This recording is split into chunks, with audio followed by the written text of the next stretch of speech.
February 1st, 1943, 0600 hours. Biskra Airfield, Algeria. The sun is just beginning to bleed over the jagged ridge of the Atlas Mountains, casting long, bruised shadows across the desert airstrip. Lieutenant Kendrick R. Bragg sits in the cockpit of his B-17F Flying Fortress, affectionately christened the All-American, feeling the colossal vibration of 4 Wright Cyclone engines shuddering through his spine. The air inside the unpressurized cabin is already smelling of cold aluminum, hydraulic fluid, and the acrid bite of high-octane fuel. Outside, the desert dust whips into miniature tornadoes under the spinning propellers, coating the olive-drab fuselage in a fine, gritty layer that tastes like ancient earth. The ground crew scuttles away from the roaring beast, shielding their eyes from the prop wash, their movements frantic and urgent. Bragg checks his gauges one last time, his gloved hand trembling slightly, not from fear, but from the adrenaline that is already flooding his system before the wheels have even left the ground. Around him, the 10-man crew of the All-American goes through their pre-flight rituals with a mixture of practiced efficiency and quiet dread.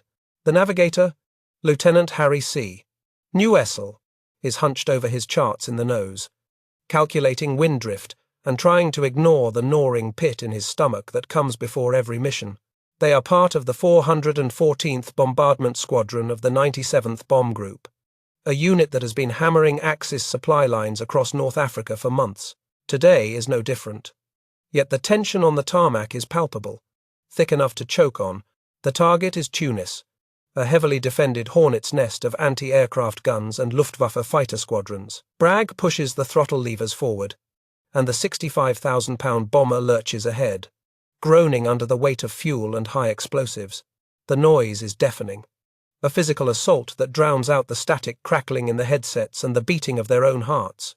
As the airspeed indicator creeps upward, the desert floor rushes by in a blur of scrub brush and hard-packed sand, threatening to swallow them if they fail to lift.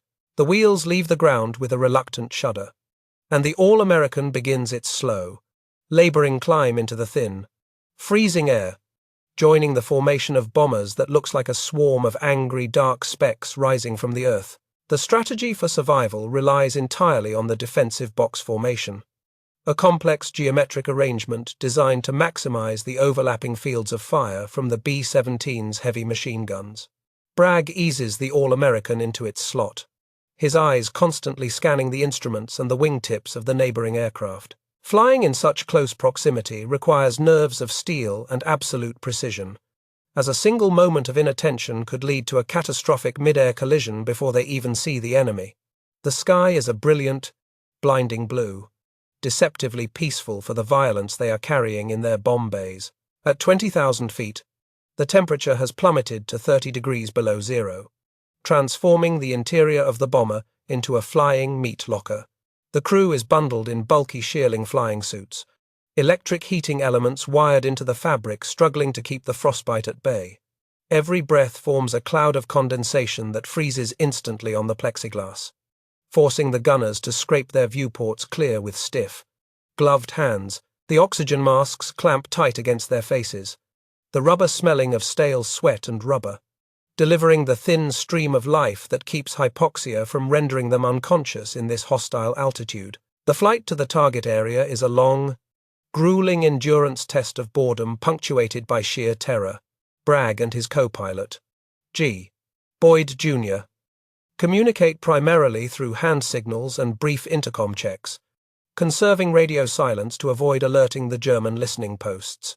The drone of the engines becomes a hypnotic rhythm, lulling the mind into a dangerous state of complacency that they must actively fight against.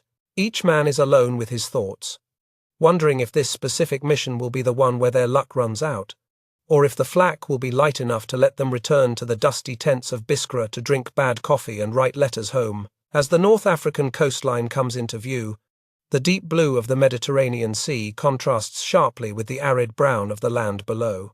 The navigator calls out a course correction, his voice tinny and distorted over the interphone system.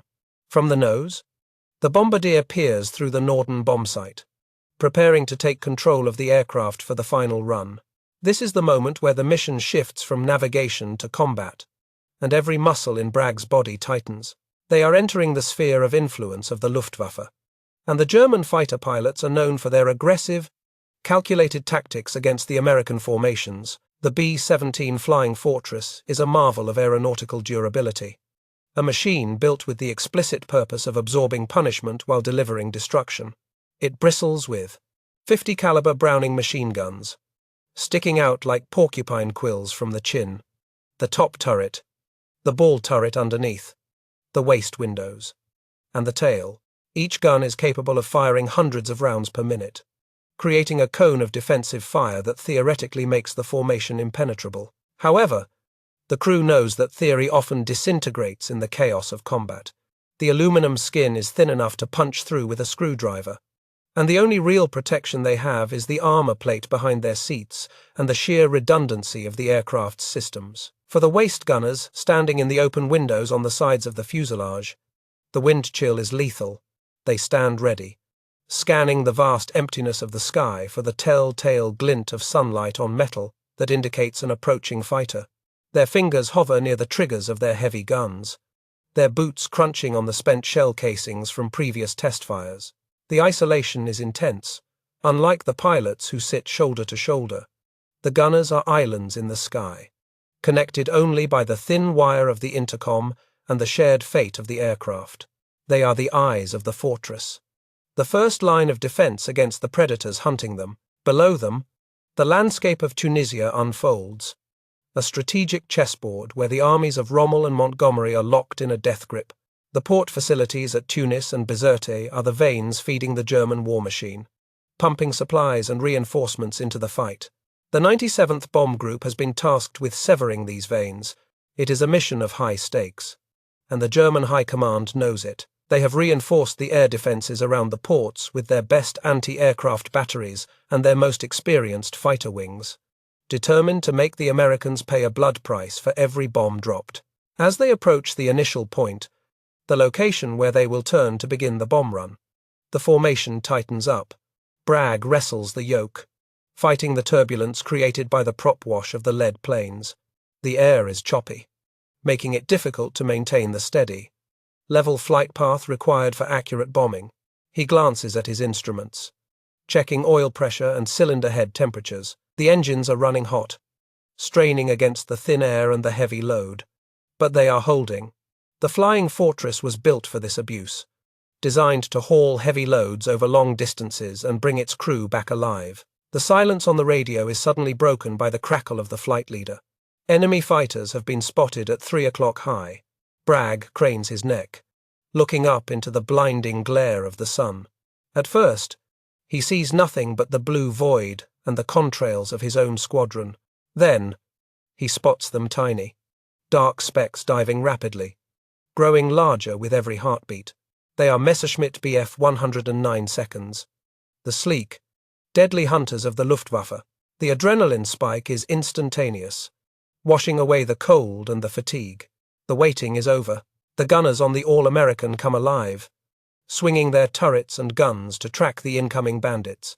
The intercom chatters with urgent call-outs, identifying the location and direction of the attackers. Bandits. 3 o'clock, coming in hot. The top turret gunner spins his mechanism, the whine of the electric motor audible even over the engines. The sound of the first test bursts, firing echoes through the fuselage.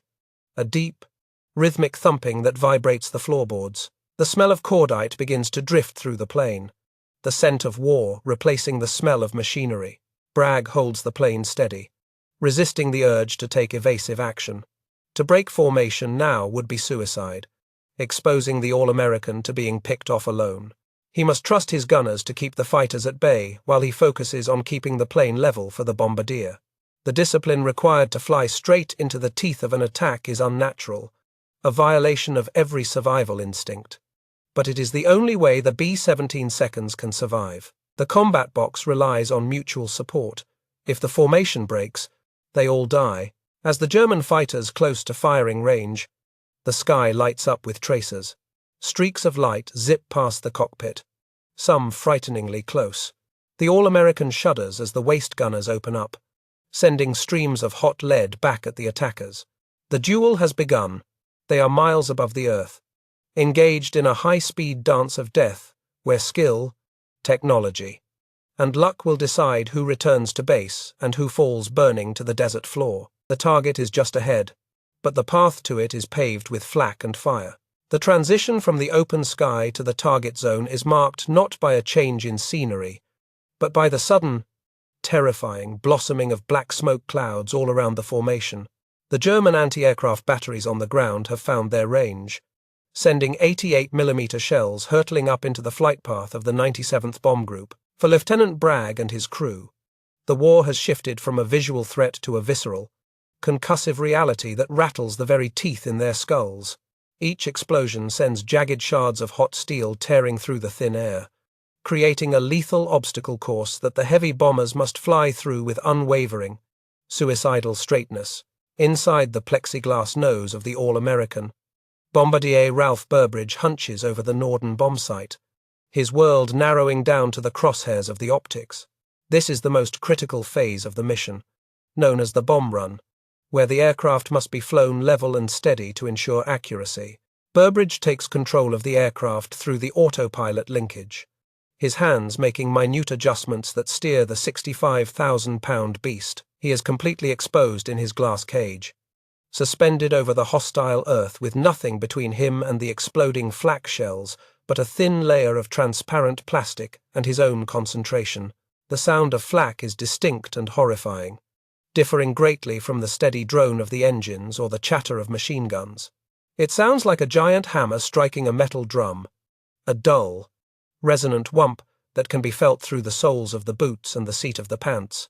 When a shell bursts close enough, the sound changes to a sharp crack, like a dry branch snapping next to your ear, followed by the patter of shrapnel raining against the aluminum skin like hail on a tin roof. The crew flinches involuntarily with every close burst, but they remain at their stations, disciplined by training and the knowledge that panic is a death sentence. Lieutenant Bragg watches the instruments with intense focus, his hands hovering near the yoke but not touching it, surrendering control to Burbridge and the bomb site. It is a feeling of utter helplessness for a pilot, forced to sit as a passenger in his own plane while explosions bracket the wings.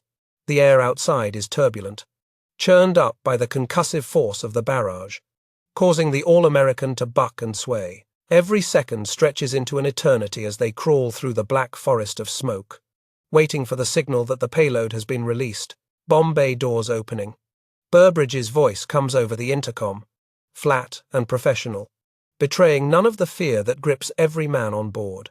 A hydraulic whine vibrates through the fuselage as the great metal doors in the belly of the plane slide open, exposing the interior to the rushing wind and the ground below.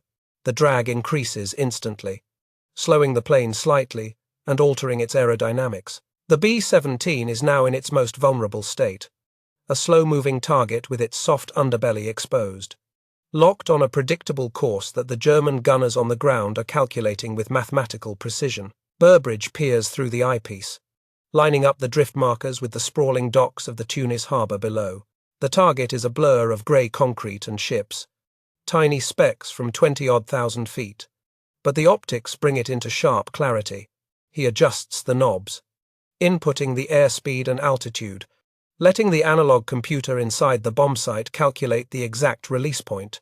The logic of the machine takes over, a cold equation of ballistics and gravity that will determine the fate of the men on the ground and the success of the mission in the air. Bombs away. The shout signals the physical release of the aircraft's burden. The 500-pound demolition bombs drop from the racks in a calculated sequence to maintain the aircraft's center of gravity. As the thousands of pounds of high explosives depart, the All-American leaps upward, suddenly buoyant in the thin air. Bragg immediately grabs the yoke, fighting the sudden lift to keep the plane in formation. The physical sensation is one of sudden release, a massive weight literally lifted from their shoulders. But the danger is far from over. The formation holds its course for a few agonizing seconds longer to ensure the camera captures the impact, a necessary proof of destruction for the intelligence officers back at base. Then, the flight leader calls for the turn. Rally right. Rally right. The bombers bank steeply, turning away from the target area to begin the long journey home. The bomb bay doors cycle closed, sealing the fuselage once more and restoring the aircraft's streamlined profile. As they turn, they leave the worst of the flak field behind, the black puffs of smoke fading into the distance. But they are now entering a different kind of kill zone. The Luftwaffe fighters, having held back to avoid their own anti-aircraft fire, now see the bombers emerging from the flak cloud and pounce like wolves. They have been circling above, gaining altitude and energy, waiting for this exact moment of vulnerability when the formation loosens during the turn. The call-outs from the gunners become a frantic stream of information. Bandits. 6 o'clock high. 2, coming in level at 9 o'clock.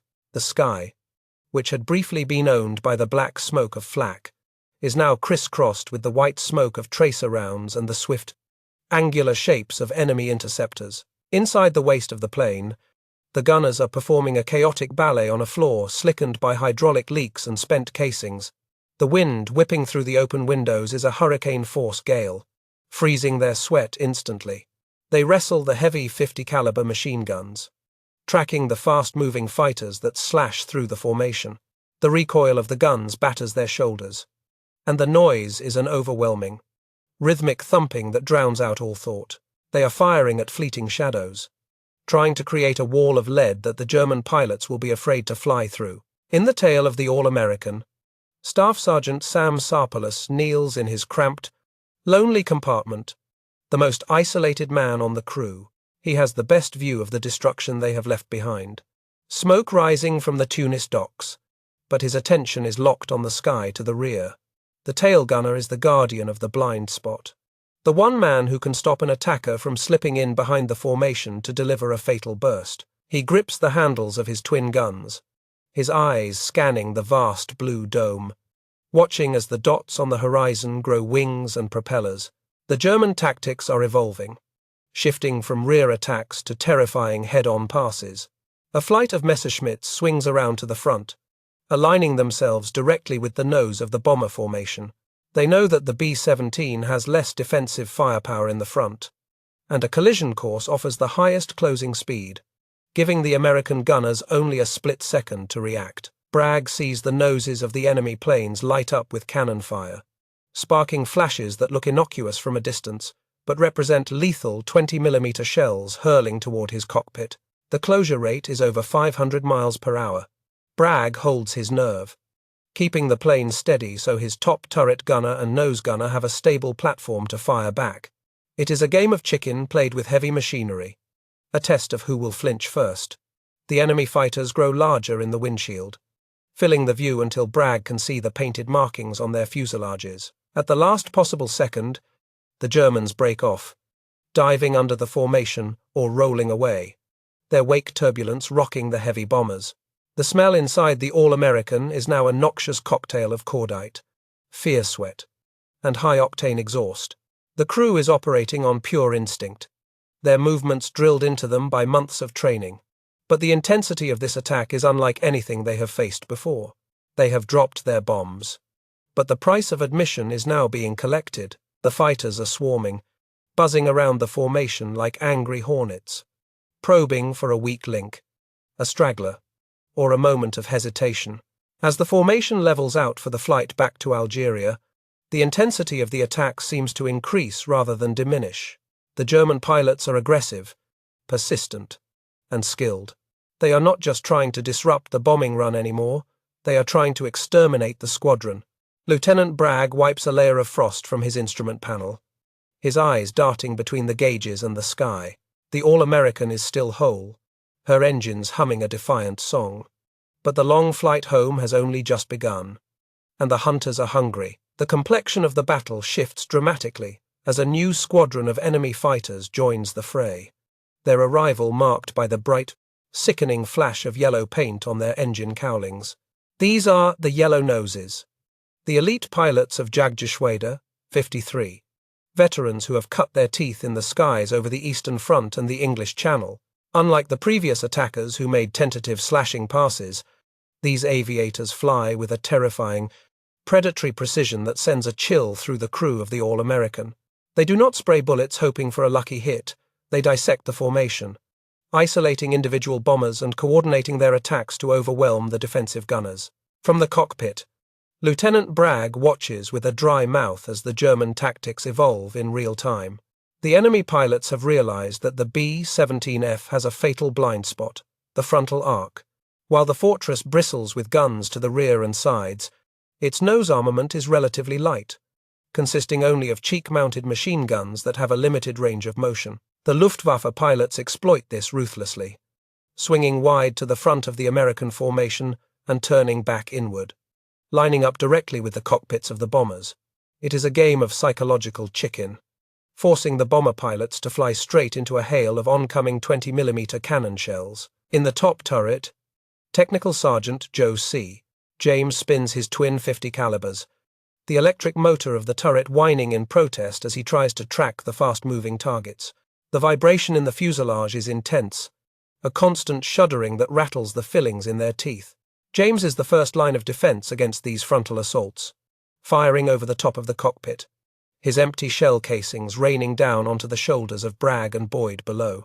The cockpit floor is becoming a hazard, slick with rolling brass, but there is no time to clear it. James fires in short, controlled bursts, trying to lead the incoming fighters. But the closing speed of nearly 600 miles per hour makes aiming a near impossible feat of instinct. Down in the plexiglass nose, navigator Harry Newessel and bombardier Ralph Burbridge are living in a terrifying aquarium of war.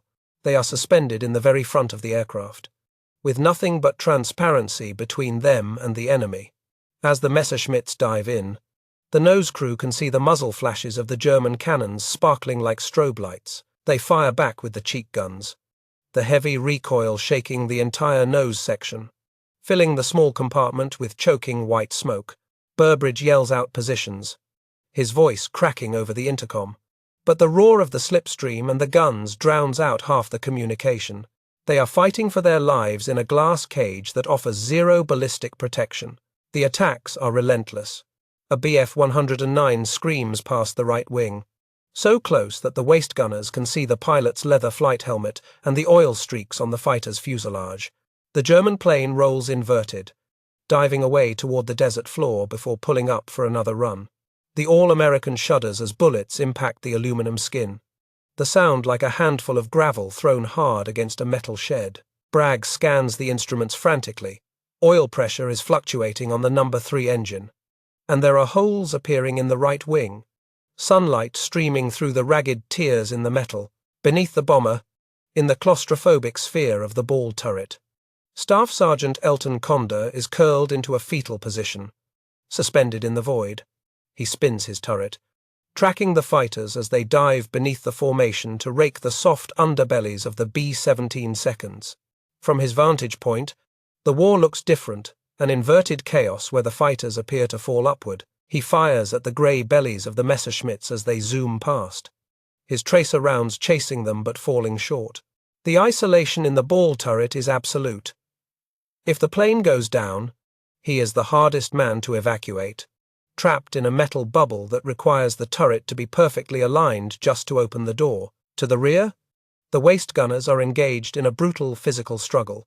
The slipstream rushing through the open windows at 25,000 feet is a freezing hurricane that numbs their hands and freezes the sweat on their faces. They wrestle their heavy guns against the wind, slipping on the spent casings that litter the floor. Every time a fighter slashes past, they lean out into the freezing blast, pouring fire after it. They are the brawlers of the crew, fighting a close-quarters battle at high altitude, their oxygen masks hiding faces contorted with exertion and fear. They check each other's equipment constantly, looking for signs of frostbite or hypoxia. The silent killers that stalk them alongside the Luftwaffe. Among the attacking German pilots is a particularly aggressive flyer, likely piloting a Messerschmitt Bf-109G. He has already made several passes, testing the defenses of the formation, looking for a straggler or a weak point. He is not content with long-range potshots. He is closing to point-blank range, pressing his attacks with a ferocity that suggests a personal vendetta. Bragg notices this specific plane as it loops high above, positioning itself for another dive. The sun glints off its canopy, marking it as the harbinger of the disaster that is about to unfold. This pilot is disciplined, patient, and lethal. waiting for the perfect geometry to deliver a killing blow. The formation begins to loosen slightly as the damage mounts. B-17 off to their left is trailing a thin ribbon of smoke, falling back just enough to become a prime target. The wolves of the Luftwaffe swarm toward the wounded bird, but the All-American holds its position, its gunners throwing up a wall of protective fire to cover their wingman. It is a moment of brotherhood forged in fire, risking their own safety to protect the integrity of the squadron. But this act of defiance draws the attention of the enemy fighters back onto Bragg's aircraft. They see the muzzle flashes from the All-American and identify it as a stubborn adversary that needs to be silenced. The noise level inside the bomber reaches a crescendo. It is a cacophony of roaring engines, hammering machine guns, and the terrifying thwack-thwack of enemy bullets punching through the fuselage. The smell of cordite is thick and acrid, burning the throat and eyes. Bragg wrestles the yoke with both hands, his arms aching from the physical effort of keeping the heavy bomber stable in the turbulent air. Every muscle in his body is tensed, waiting for the catastrophic hit that feels inevitable. They are flying through a meat grinder, and the handle is being turned by the most experienced fighter pilots in the world. Suddenly, the radio crackles with a frantic warning from the tail gunner. Sam Sarpolis. Bandits. 6 o'clock. They're queuing up, but the real threat is developing in front. 2 Messerschmitts have climbed high and are turning to make a synchronized head-on pass. They look like 2 dark darts against the sun, rapidly growing larger. One of them is the aggressive pilot Bragg spotted earlier. He is coming straight down the throat of the All-American, his nose cannon flashing. Bragg grits his teeth, holding the bomber steady to give his top turret gunner a steady shot. The distance closes in seconds. 2 miles. 1 mile. Half a mile. The collision course is set. The German pilot, perhaps wounded or perhaps fixated on the kill, holds his dive longer than anyone expected. He is not breaking off. He is committed to a trajectory that intersects directly with the B-17. Bragg watches the fighter swell in his windscreen, a terrifying mechanical shark rushing to devour them. The tracers from the top turret smash into the German fighter, pieces of cowling flying off. But the plane keeps coming. It is rolling, out of control, a dead weight hurtling through the sky at 300 miles per hour. Time seems to stop as the crew realizes that this attack will not end with a flyby. The impact is not the sharp, clean break of a mechanical failure, but a violent, screeching collision that feels like a car crash occurring at 300 miles per hour. The German Messerschmitt, already billowing smoke and out of control, rolls inverted at the last possible second. Its pilot, likely dead or incapacitated, cannot pull out of the dive. The fighter's right wing acts like a giant, serrated guillotine blade, slicing directly into the rear fuselage of the All-American. The sound of tearing aluminum screams over the roar of the engines, a high-pitched shriek of tortured metal that freezes the blood of every man on board. The B-17 violently whipsaws, lurching to the side with such force that the crew members who are not strapped in are thrown against the bulkheads. Inside the waist section, equipment, ammunition belts, and loose shell casings become lethal projectiles. Hurling through the air in a chaotic storm, the entire airframe groans under the stress. A deep, resonant vibration that feels as if the aircraft is disintegrating in mid-air. For a terrifying heartbeat, the bomber seems to stop flying and simply hang in the sky, stunned by the massive kinetic blow it has just absorbed. Staff Sergeant Sam Sarpolis, isolated in the tail gunner's compartment, experiences the collision as a world-ending event. One moment he is tracking targets. The next, his entire world pitches violently, slamming him against the armored glass of his turret. The tunnel leading back to the main fuselage, his only lifeline to the rest of the crew, suddenly twists and deforms. Dust and debris fill the small space, choking him.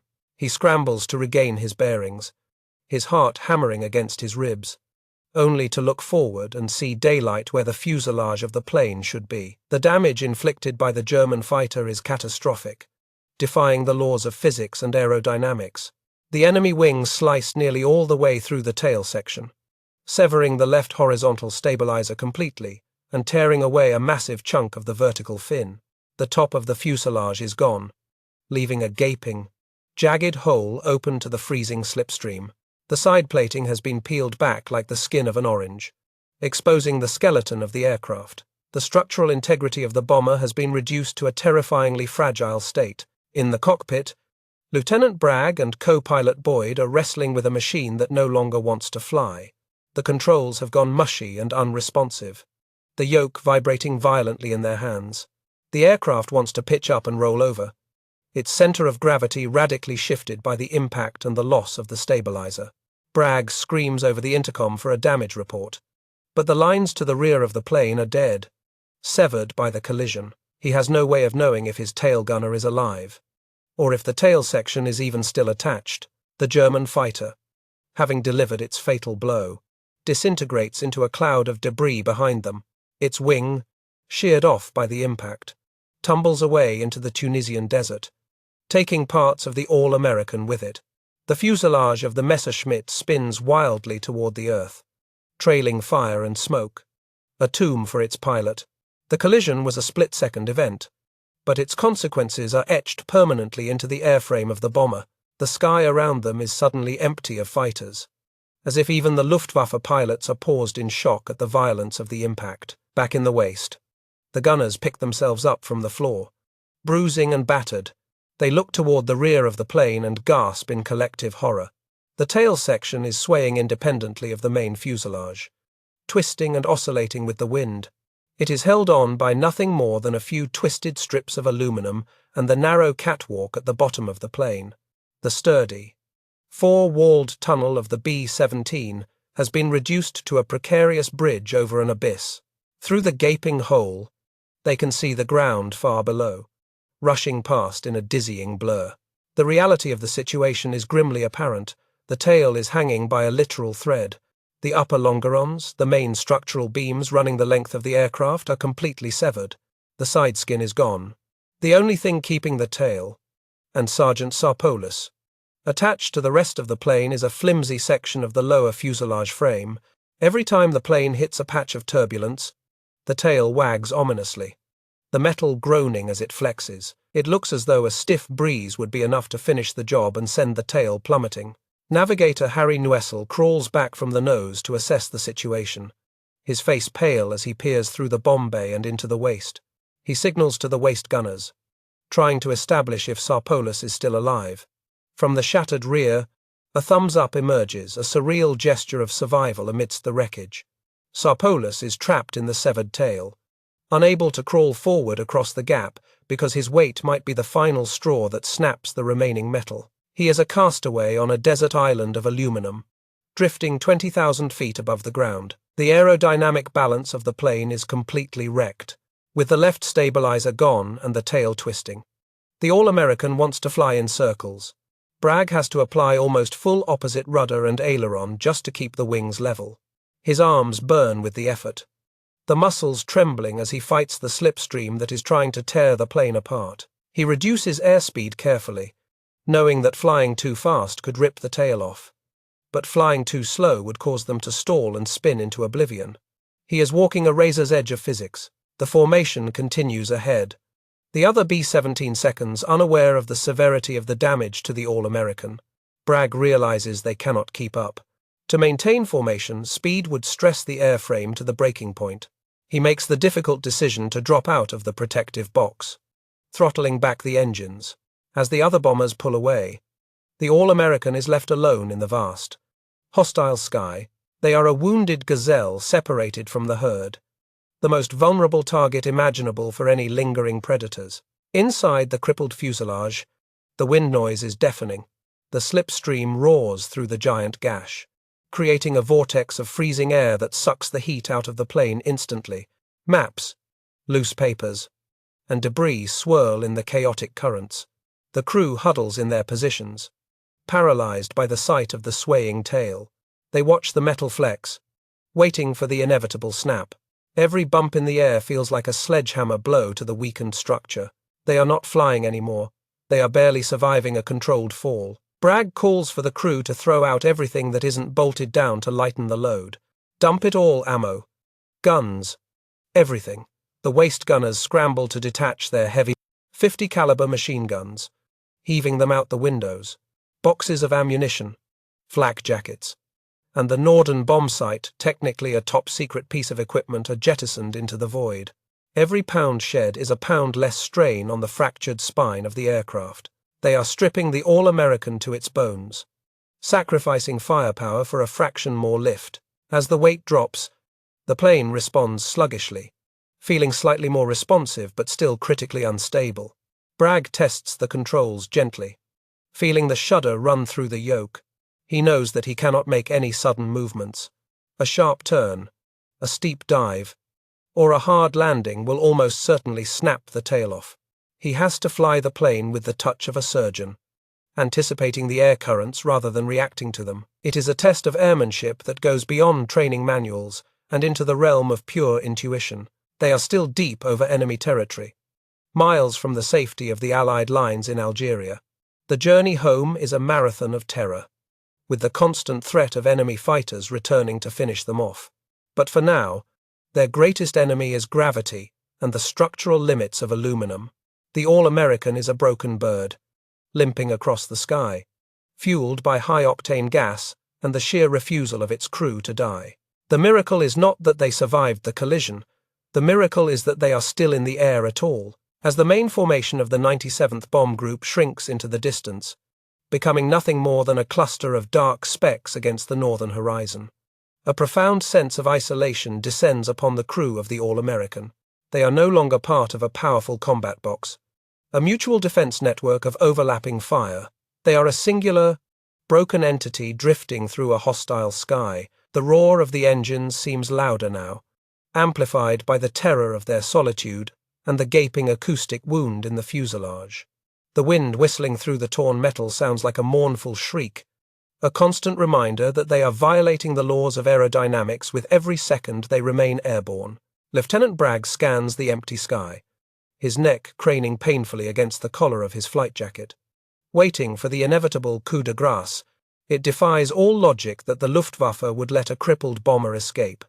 Yet the sky remains eerily clear of tracers. Perhaps the German pilots, seeing the catastrophic damage, have decided that the All-American is already a flying coffin, not worth the expenditure of precious ammunition or fuel. Or perhaps they simply cannot believe what they are seeing, a machine that has been effectively decapitated, yet refuses to fall. The absence of the enemy is a reprieve, but it brings no comfort, only a prolonged, agonizing suspense. Inside the cockpit, the battle has shifted from evading enemy fire to a wrestling match with physics itself. The control yoke feels mushy and disconnected in Bragg's hands, responding with a terrifying sluggishness that suggests the control cables are stretched or fraying. The loss of the horizontal stabilizer on one side has created a massive lift imbalance, forcing the left wing to dip constantly. Bragg and his co-pilot, G. Boyd Jr., have to apply continuous, exhausting pressure to the ailerons just to keep the wings level. Their arms scream with lactic acid burn, trembling under the strain of holding the 60,000-pound aircraft steady against the shearing forces of the wind. The most terrifying aspect of their predicament is the visual confirmation of the damage provided by the shadow of the aircraft on the desert floor below. As they bank slightly to correct their course, the silhouette of the All-American flits across the brown scrub of the Tunisian landscape. It is a grotesque shadow, missing the clean, cruciform symmetry of a B-17. The tail section looks detached, a separate chunk of darkness trailing the main body, joined only by a phantom filament. Seeing their own broken reflection on the earth drives home the reality that they are flying a wreck, a scrap heap that has forgotten to crash. Back in the fuselage, the waist gunners and the radio operator are paralyzed by the sight of the tail section swaying in the slipstream.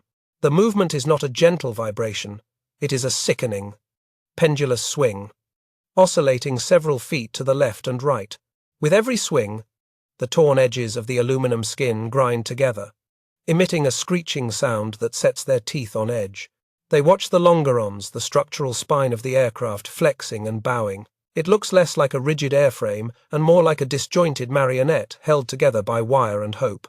They dare not move, terrified that the shift in weight from a single footstep could snap the final connection. Sergeant Sam Sarpolis remains trapped in his lonely outpost in the tail gunner's compartment, effectively quarantined from the rest of the crew. The tunnel connecting him to the waist is twisted and blocked by debris, and the structural integrity of the walkway is suspect. If he attempts to crawl forward, his weight would act as a lever arm on the weakened tail section, potentially snapping it off entirely. He is forced to sit still, strapped into his seat, watching the main fuselage bob and weave in front of him. He is a passenger in the caboose of a runaway train, unable to communicate, unable to help, simply waiting to see if the coupling holds. Bragg experiments gingerly with the throttles, using differential power to help steer the aircraft. Since the rudder is damaged and using it might tear the vertical fin off, he eases the power up on the left engines and reduces it on the right to turn the nose. It is a crude, imprecise method of steering, requiring intense concentration and anticipation. The engines, already overworked and overheating from the climb and the combat, protest with rough coughing and vibration. Every shudder sends a fresh wave of panic through the crew, who visualize the tail vibrating loose with every misfire. The decision to bail out hangs heavy in the cockpit air, unspoken but present in every glance between Bragg and Boyd. They are deep over enemy territory, miles from the Allied lines. Bailing out now means certain capture by the Germans or the Italians, a journey to a prisoner of war camp that could last for years. Moreover, the desert below is a harsh, unforgiving wilderness, but staying with the plane seems like suicide. The standard procedure for this level of damage is an immediate evacuation, yet something keeps Bragg in the seat. Perhaps it is the stubbornness of command, or perhaps it is a sense of loyalty to the machine that has taken such a beating for them. The navigator, Harry Nuessel, crawls up from the nose to the flight deck, his face etched with concern. He presents a rough calculation of their position and the estimated time to the nearest friendly airbase in Biskra. It is a grim prognosis. They are still nearly 90 minutes away. 90 minutes of flying a plane that looks like it shouldn't last 90 seconds. The fuel gauges are dropping, and the drag caused by the missing tail section is ruining their fuel economy. They are burning gas at a prodigious rate just to stay in the air, raising the spectre of running dry before they even reach the safety of the Atlas Mountains. The altitude is another critical factor. They are slowly losing height, trading potential energy for airspeed to keep the controls responsive. As they descend into the denser air of the lower atmosphere, the turbulence increases, thermal currents rising from the hot desert floor buffet the crippled plane, batting it around like a toy. Each bump is a physical assault on the weakened airframe. The crew winces in unison with every jolt, their eyes glued to the tear in the fuselage, watching for the widening of the cracks, the popping of the rivets, the final failure of the metal. Bragg orders the crew to shift their weight carefully to the forward section of the waist to adjust the center of gravity.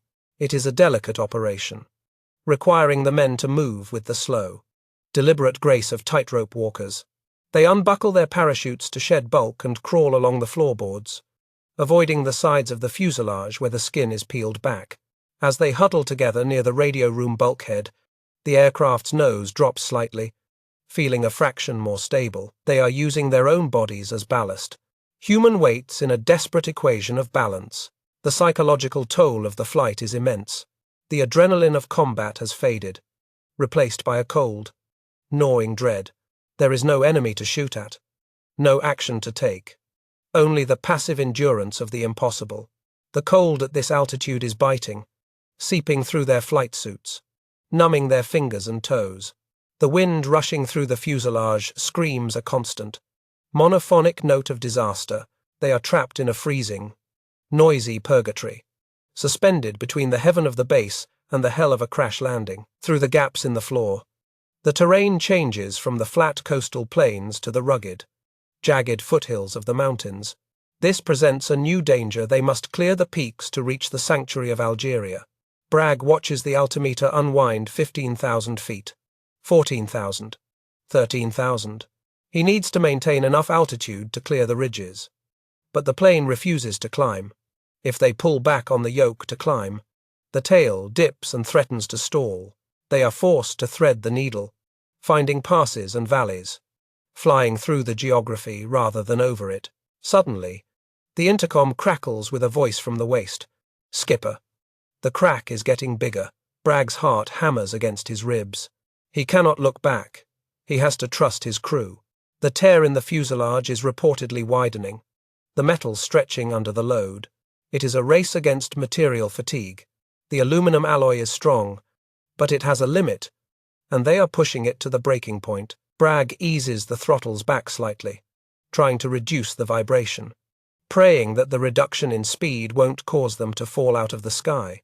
As the sun begins to dip lower in the sky, casting long, golden rays across the battered aluminum, the All-American becomes a surreal object of beauty and horror. It is a testament to the durability of American engineering and the resilience of the human spirit. They are still flying, against all odds, against the physics of flight, against the logic of war. The four engines are turning, and the wing is generating lift.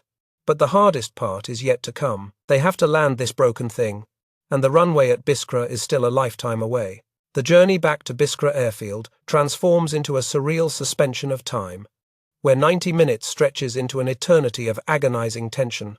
Lieutenant Bragg and co-pilot Boyd have lost all sensation in their arms, their muscles locked in a permanent, trembling contraction as they fight the control yoke.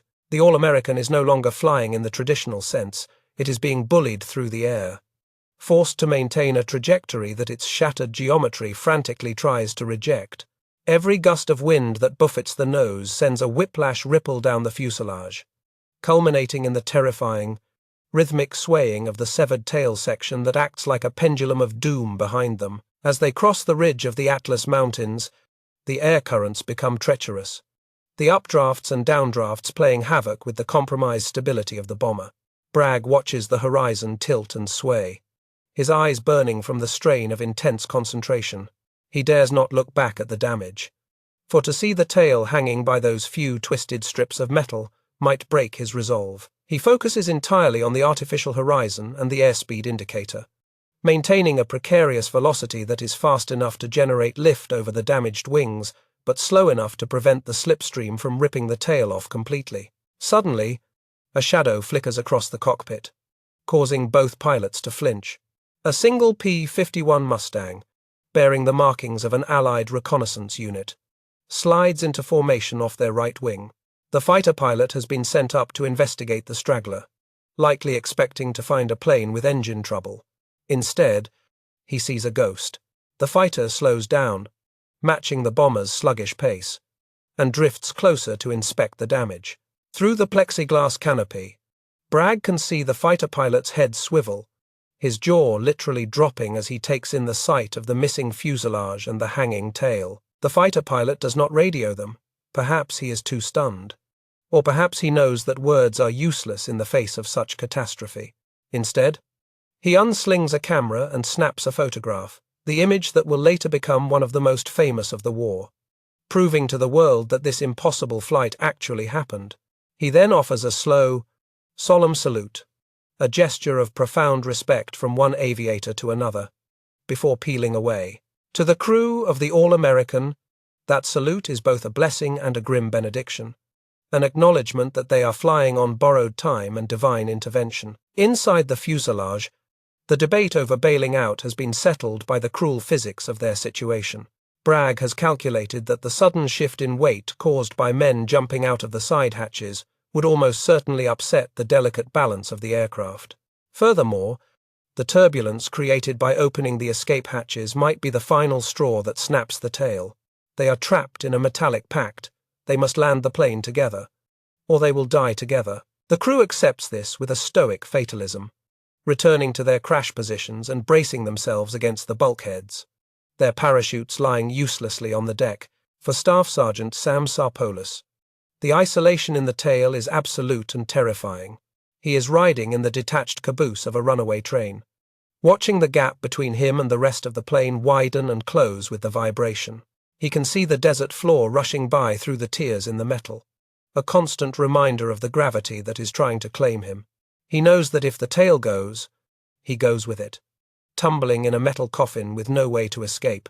Yet, he remains at his post, arguably the bravest man on the ship, trusting a pilot he cannot see to bring him down gently. The radio operator finally makes contact with the tower at Biskra. His voice is calm, betraying none of the terror that grips them all.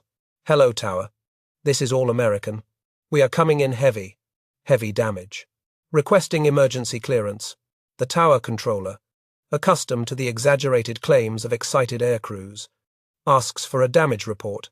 The operator's reply is a masterpiece of understatement. We are missing our tail. Sir. Silence fills the frequency for a moment, followed by the urgent, blaring klaxons on the ground as the fire trucks and ambulances, the meat wagons, race toward the runway.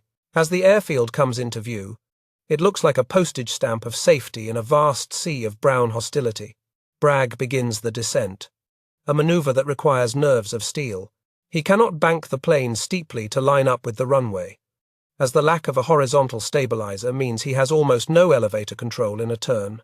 He has to fly a long, shallow approach, drifting the plane into alignment miles out. The ground rushes up to meet them, the details of the tents and parked aircraft becoming sharper. They are coming in fast, carrying extra speed to compensate for the loss of lift, turning the landing into a high-speed collision with the earth. Lowering landing gear, Boyd announces, his hand moving to the lever. This is the moment of truth. The deployment of the main wheels will create a sudden drag, a shock to the airframe that could snap the spine of the bomber. The hydraulic system groans, and the heavy wheels drop from the wings, locking into place with a shudder that vibrates through the entire ship. The tail wags violently in protest, the screeching of metal on metal audible even over the engines. Bragg fights the yoke, his knuckles white, countering the pitch-down moment. The All-American is fighting him, wanting to dive into the ground, but he holds her nose up by sheer force of will. The runway stretches out before them, a strip of hard-packed earth that promises salvation. Bragg cuts the throttles slightly, and the engines drop from a roar to a growl. The silence is sudden and disturbing, replaced by the rushing wind. They are committed now. There is no going around. If they miss the approach, the All-American does not have the structural integrity to climb back up and try again. This is a one-way ticket. The ground crew, lining the strip, stops their work and stares in open-mouthed horror as the mutilated bomber passes over the threshold, looking like a flying scrap heap. In the waist, the gunners wrap their arms around their heads, pulling their knees to their chests. They count the seconds, waiting for the impact. They know that if the tail wheel strikes the ground too hard, the tail will snap off and the fuselage will cartwheel, turning the plane into a fireball.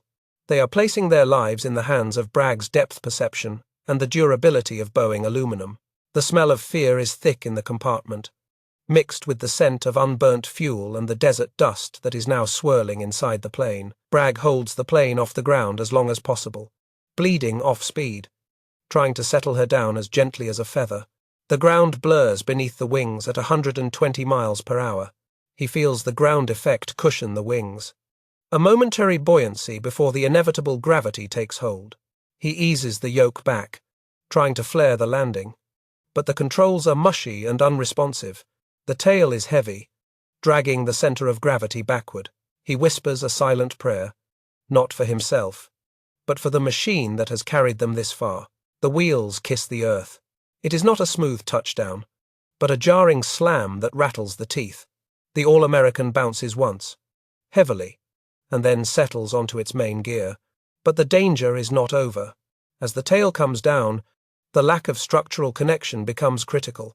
Bragg fights to keep the tail wheel off the ground for as long as possible, keeping the nose high, using the aerodynamic drag to slow them down. He can feel the tail swaying behind him, threatening to break loose and send the plane into a ground loop. The bomber screams down the runway, dust billowing in its wake. Bragg applies the brakes gingerly, terrified that uneven braking will spin the aircraft. The speed bleeds off agonizingly slowly, 90 miles per hour, 80, 70. The end of the runway is approaching rapidly. The fire trucks are already chasing them, their sirens wailing, anticipating the disaster.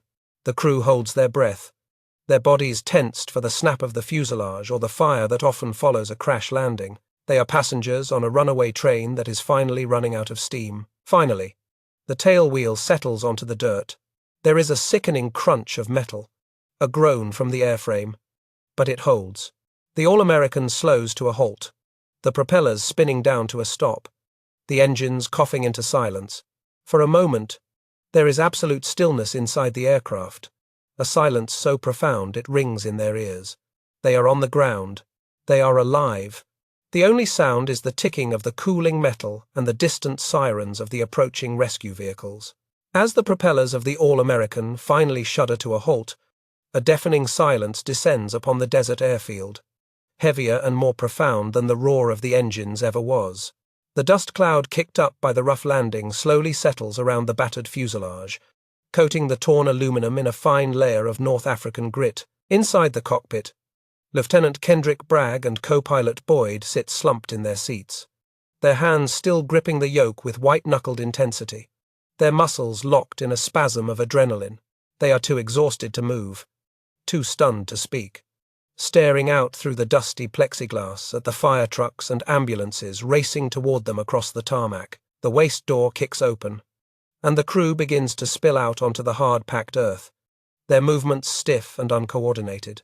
They stumble away from the aircraft, pulling off their oxygen masks and leather flight helmets, gasping in the thick, warm air that smells of sagebrush and high-octane aviation fuel. It is the sweet, undeniable taste of survival. Ground crews, medics, and fellow airmen from the 97th Bomb Group are running toward them, shouting questions that go unanswered. The crew of the All-American does not look at the people running to meet them. They turn around to look at their ship for the first time from the outside. What they see stops the approaching crowd in their tracks, silencing the cheers before they can begin. The rear of the B-17 is a mangled ruin that defies all aeronautical description. The tail section is not firmly attached to the fuselage, it is merely following it. Suspended by a few twisted strands of metal and the flimsy catwalk of the floor, a gaping hole, large enough to drive a jeep through, separates the main body of the plane from the empennage. The entire top of the rear fuselage is gone, sheared away as cleanly as if by a giant scythe. The structural spine of the aircraft is severed, leaving the tail to flop like a broken limb. The most chilling realization comes when the ground crew assists Staff Sergeant Sam Sarpolis out of the tail gunner's compartment. He climbs down from his metal island, shaking uncontrollably, his face a mask of soot and shock. He had ridden the entire way back in a section of the plane that was technically already destroyed. Swinging like a pendulum in the slipstream, the engineers who rush forward to inspect the damage are aghast. They trace the jagged edges of the tear, noting that the side plating was peeled back and the heavy longerons were snapped.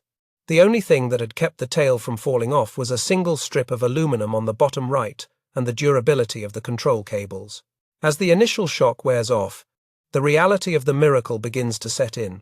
The ambulance crews, the grimly named meat wagons, stand by idly, their canvas stretchers remaining folded, apart from bruises, frayed nerves, and minor cuts from flying debris.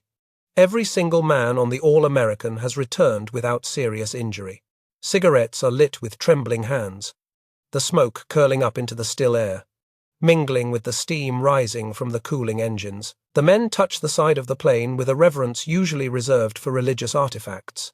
They know, with absolute certainty, that no other machine on Earth could have brought them home in this condition. Word of the All-American spreads like wildfire across the base and eventually to the entire theater of operations. High-ranking officers drive out in jeeps to stare at the wreckage, shaking their heads in disbelief. Photographers snap pictures from every angle, documenting the structural failure that failed to kill.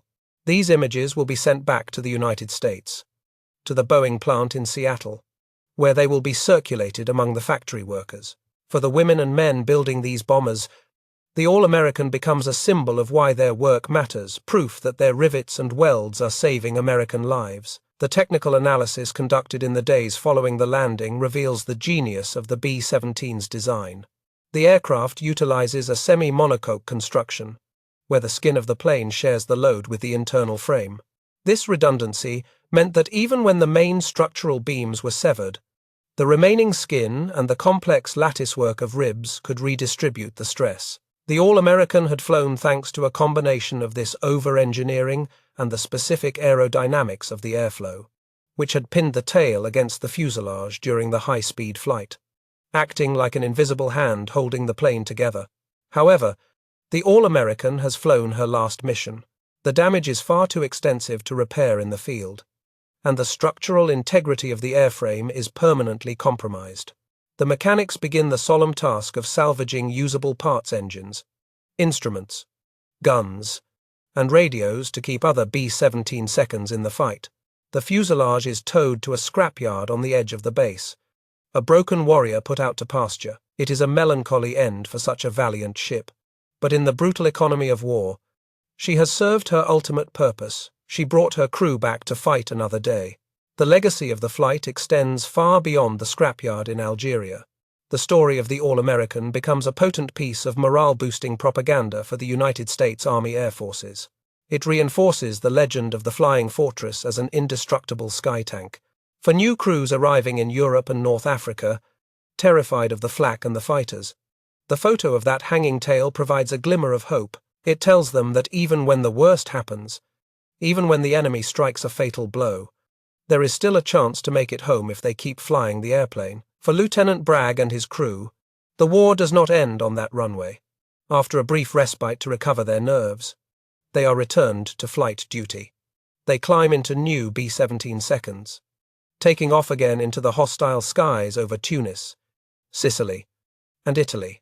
The psychological weight of their near-death experience is heavy, but it is carried with a quiet confidence. They have looked death in the face and walked away.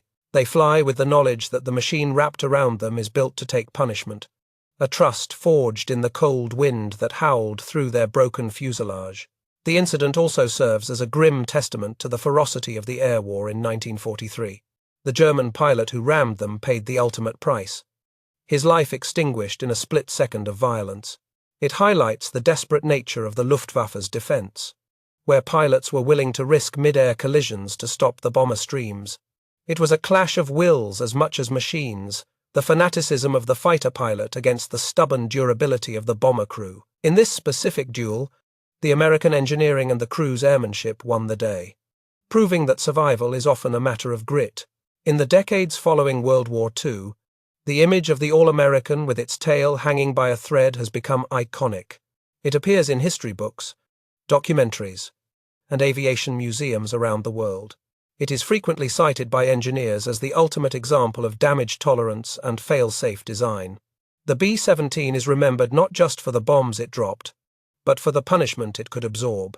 The All-American is the crown jewel of this reputation, a singular event that encapsulates the harrowing experience of the 8th and 15th Air Forces. As the sun sets over the Atlas Mountains on that February evening in 1943, the silhouette of the broken bomber casts a long shadow across the desert floor.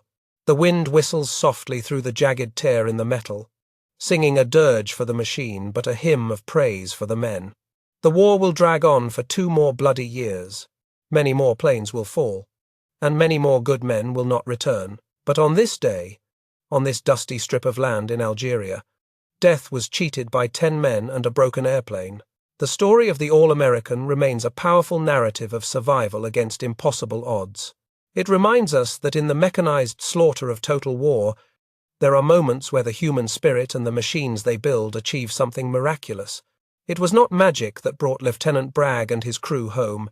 It was the sturdy rivets of Boeing, the steady hands of the pilots, and the unbreakable bond of a crew that refused to abandon one another. It stands forever as the immortal Flying Fortress, the plane that was cut in half and still refused to die.